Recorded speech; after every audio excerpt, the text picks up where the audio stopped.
পেট্রোলের দাম বাড়ছে লাগাম ছাড়া, আন্তর্জাতিক বাজারে তৈরি হয়েছে অস্থিরতা। সব মিলিয়ে এখন দেশের অন্যতম বড় আলোচনার বিষয় হচ্ছে ইলেকট্রিক যানবাহন। সম্প্রতি দেশবাসীর কাছে প্রধানমন্ত্রী নরেন্দ্র মোদী আবেদন করেছিলেন যতটা সম্ভব জ্বালানির ব্যবহার কমাতে হবে এবং ধীরে ধীরে ইলেকট্রিক গাড়ির দিকে ঝুঁকতে হবে।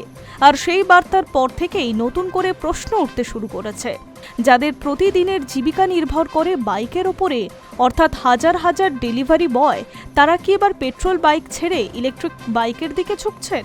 শহর কলকাতা থেকে শুরু করে দেশের একাধিক বড় শহরে প্রতিদিন হাজার হাজার ডেলিভারি কর্মী খাবার, মুদিখানা কিংবা অনলাইন পণ্য পৌঁছে দিতে রাস্তায় নামেন।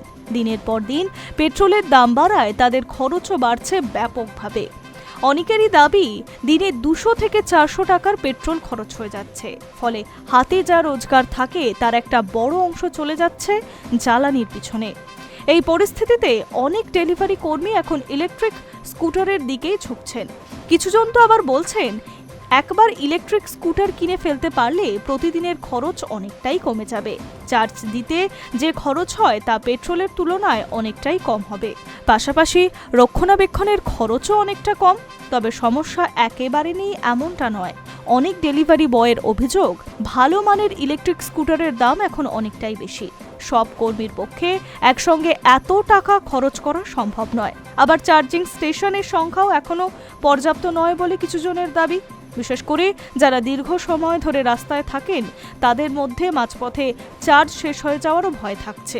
অসুবিধা তো অবশ্যই আছে, কেন আমরা ম্যাক্সিমাম যারা আমরা কাজ করি তার মধ্যে 99% সবাই হচ্ছে যে পেট্রোল গাড়িটা ইউজ করে।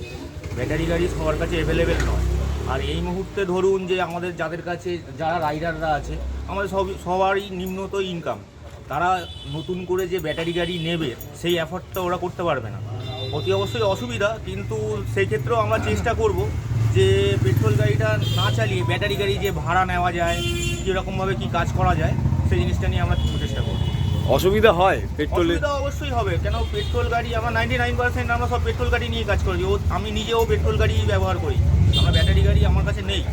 এবার আমাকে যদি কাজ করতে হয়, পেট্রোল যদি না খরচা করতে হয়, তাহলে আমাকে হয়তো নতুন গাড়ি নিতে হবে, বা যেসব কোম্পানিরা আছে যারা ভাড়া দেয় গাড়ি, তাদের কাছ থেকে নিয়ে আমাদের কাজ করতে হবে। তার জন্য অসুবিধা তো অতি অবশ্যই সব আমাদের যত রাইডার বন্ধুরা আছে, ভাইরা আছে, যারাই ডেলিভারি পার্সন আছে, ঠিক আছে, ইভেন ওলা উবের যারা চালায়, র্যাপিডো যারা চালাচ্ছে বাইকে, তাদেরও অসুবিধা।